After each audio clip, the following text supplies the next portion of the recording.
Quillet, bonjour. Bonjour. Vous êtes directeur général délégué de la SEM 81 à Albi. Aujourd'hui, on parle des infrastructures structurantes pour un territoire. On s'intéresse à l'exemple du Tarn. Et on rappelle peut-être d'abord avec vous ce que c'est finalement que la SEM 81.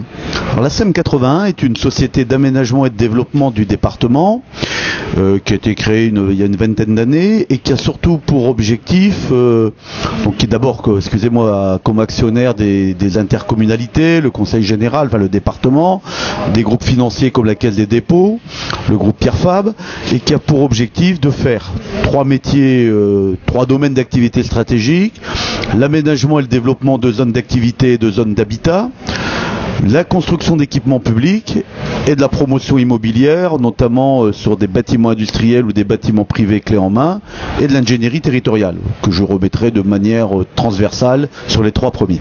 Très bien. Alors l'autoroute Toulouse-Albi, c'est un exemple.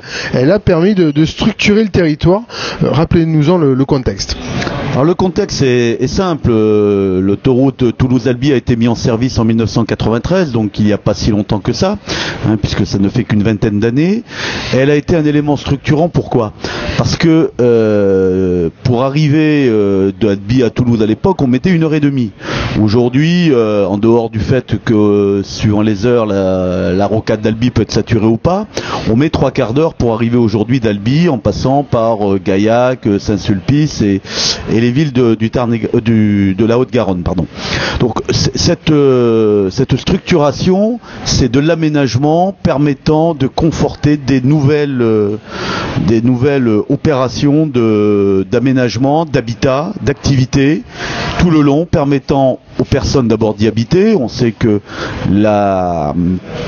le coût de l'habitat et le coût des terrains est nettement moins cher dès qu'on arrive sur Saint-Sulpice-Lavore par rapport à l'agglomération toulousaine. Le cadre de vie est agréable, ce qui n'est pas négligeable non plus, et les zones d'activité ont fleuri le long de cette autoroute, aussi bien sur l'Albigeois, le Gaillacois et la région de Saint-Sulpice-Lavore, et continuent de l'être. Sur l'autoroute Toulouse-Albi, quel bilan vous tirez aujourd'hui de cette infrastructure ? Alors les bilans sont bien entendu que positifs. Il y a bien entendu toujours peut-être des grincheux qui vous diront c'était peut-être mieux avant, mais je pense que quand même dans notre ère où la rapidité d'aller d'un endroit à l'autre, d'aller à l'aéroport, ne serait-ce que pour y prendre l'avion, en moins d'une heure d'Albi et d'une demi-heure, 3/4 d'heure de Saint-Sulpice-Lavore, est déjà un élément important. Et on a remarqué qu'on a évité les flux vers l'agglomération toulousaine qui est déjà saturée. C'est pas la peine que les gens viennent habiter entre guillemets sur l'agglomération toulousaine et venir en plus grossir les rangs des personnes qui se déplacent en voiture. Deuxièmement, ça a permis, parce qu'en parallèle, et ça c'est des éléments importants, la région d'Albi a à ce moment-là créé l'université Champollion par le rachat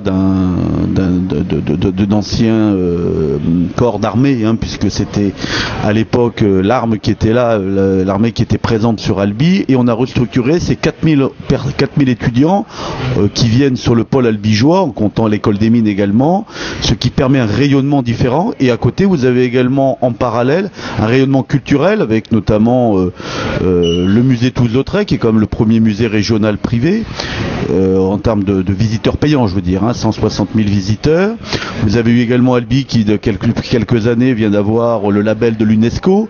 Donc un cadre de vie qui est à la hauteur, un cadre de travail qui est agréable, sans être obligé pour autant de mettre trop de temps pour arriver sur Toulouse. Donc je pense que ces différents facteurs sont des éléments moteurs et l'autoroute est un élément catalyseur d'opération, le reste étant venu en parallèle se créer. Alors ça c'est la liaison Toulouse-Albi. Il y a un autre exemple, c'est la liaison Toulouse-Castres. Qu'est-ce qu'on peut en espérer aujourd'hui ? Mais comme ça s'est fait à l'époque, c'est-à-dire on peut espérer les mêmes désenclavements de cette région castraise mazamétaine, désenclavement autoroutier tout d'abord, voiture.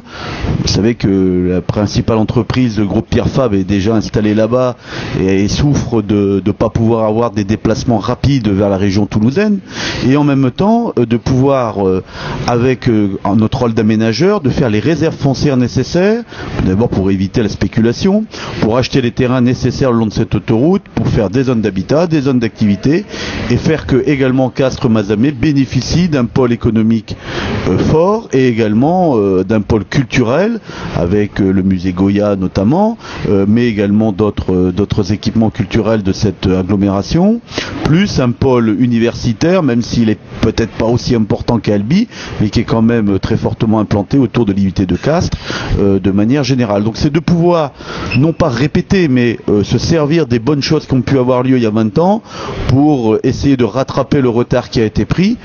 Et puis cette liaison en plus sera au milieu d'une grande région, puisque on va se retrouver entre la région Languedoc-Roussillon et la région Midi-Pyrénées, et on est au milieu à l'intervalle. Donc après on peut espérer également, soit par Revel, soit par autre endroit, qu'on rejoint la région audoise assez facilement, et également de désenclaver l'ensemble de cette grande région par de ces équipements.